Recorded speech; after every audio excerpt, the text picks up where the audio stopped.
Good morning, StreamYard and YouTube users. This is Philip Reynolds. And you know that I just finished my FC Cincinnati 2019 replay. And I figured, well, what am I going to do next? So, what I did is there was a big match in Cincinnati this past Friday, United States versus Mexico. And so I went and uh, I went and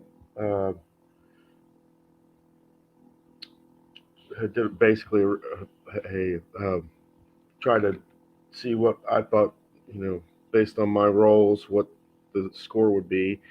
The actual game score was 2-0, um, United States, and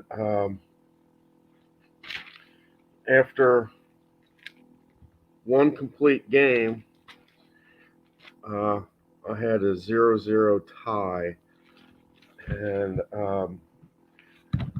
I never done overtime before in any of my games, so I didn't really know how it went. And I did see somewhere that the idea of 15 minutes was like extra time, so I went ahead and did that. Well, after 7, and I do mean 7 extra times, uh, Mexico won this one in the 14th minute of the 7th extra time, 1-0. And come to find out, I sent a messenger note to Stone Mountain Press that, there's nothing in the rules about overtime and how to handle overtime and that. And I found out that um, usually it's two, and they said in international play, it's two 15-minute overtime periods and then penalty kicks. So kind of like, in a way, I guess, like hockey. Um, and I just went with 15-minute periods until I got a score, and uh, yeah, it was 1-0 Mexico, and had a lot of uh, penalties in this. Um, and let's see here, but yeah, a lot of penalties, but it was a 1-0 Mexico win. Um,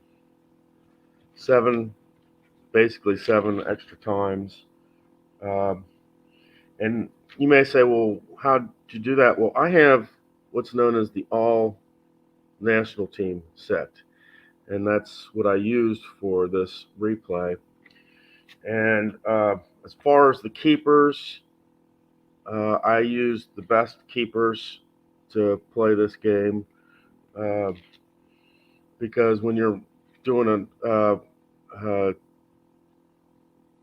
like a elimination type game, um, that's what you would use. You'd use your best keepers. Um, and this Stone Mountain Press is the best way to do this, because you'll see it has the forwards, it has your midfielders, and it has your defensemen on it. And this is the way that your cards should be from now on. I really like this style of card. Um, but I do wanted to talk about something that's on this Mexican card, and that's, you'll notice Jorge Campos's card. It says 7/5 with a star there, which says underneath, it says 40% chance of keeper rating of 5 when starting. Well,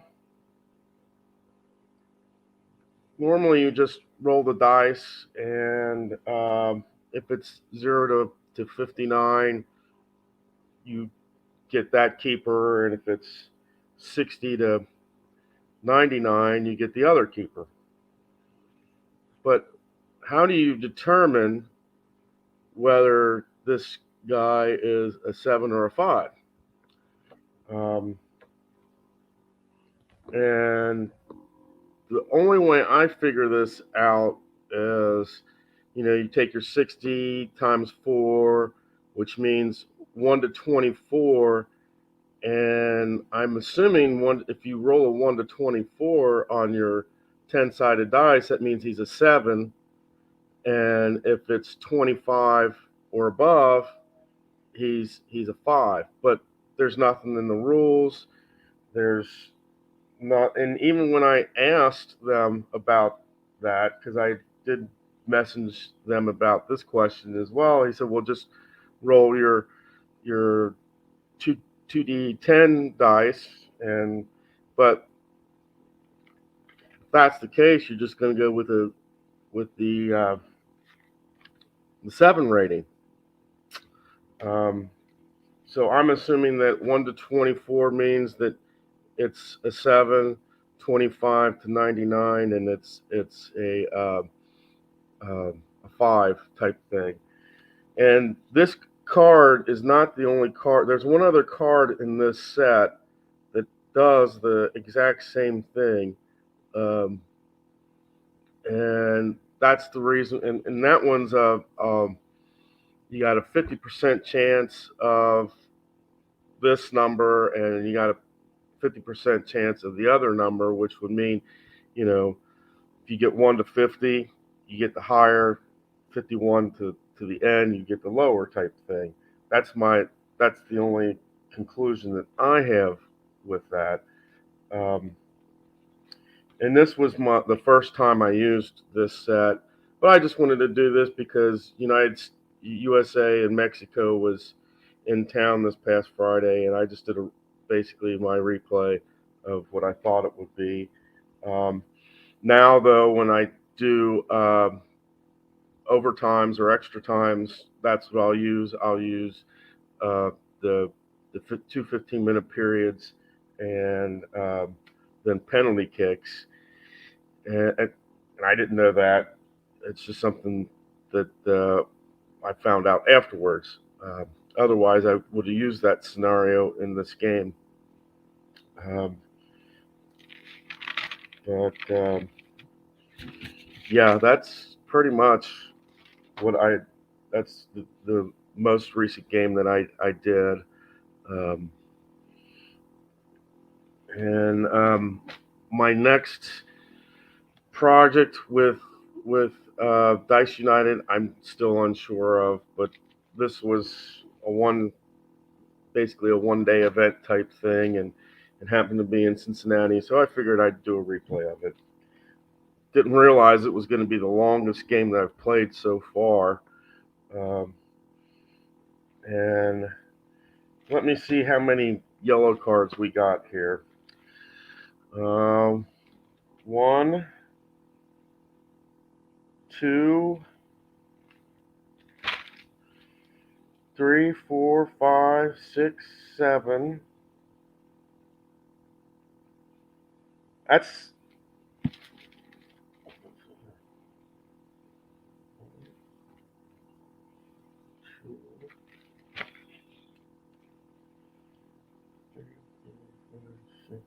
7, 8, 9,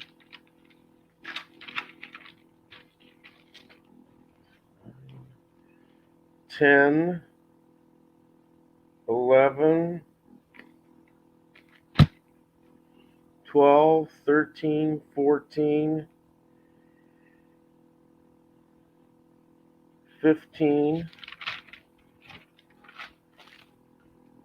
16, 17 yellow cards in this game. That's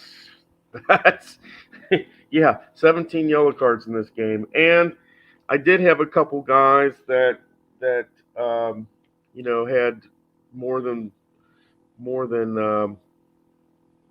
I did have 2 or 3 guys that had 2 2 yellow cards. And if you notice on these cards, there's a greater chance of having a red card. But the red cards numbers are like at most 1 to 5, which if you roll, that's hard to get. It's kind of like almost like the composure, where, and that's the other thing. I did use composure. If you notice, Mexico has an 8, USA has a 7, which means all you needed, it's basically a 1 on a 1 to 20 dice type thing. So it's almost hardly ever going to come up, you know. Like I said, composure to me is like Kirk Gibson trying to do a walk-off home run in the ninth inning of a Dodgers game. It'll happen 1 out of 1 billion times, but that's about it. Um, but that's the game I had. I'm not sure, like I said, what I'm going to do with Dice United next, but we'll see. It's to be determined, TBD. Um, but you got that's all I have for you today. I hope all your rolls are good ones. Um, and the thing about the Mexico and USA match, it was determined like the idea of trying to get in for the World Cup, and that's the other reason why I did this, because it was a pretty big for both teams, and I know that there's going to be like a rematch next next year, like in March. I think it's in March. So you know, you guys have a good one. I'll catch you on the flip side. Hope all your rolls are good ones, and may your games be great. Take care.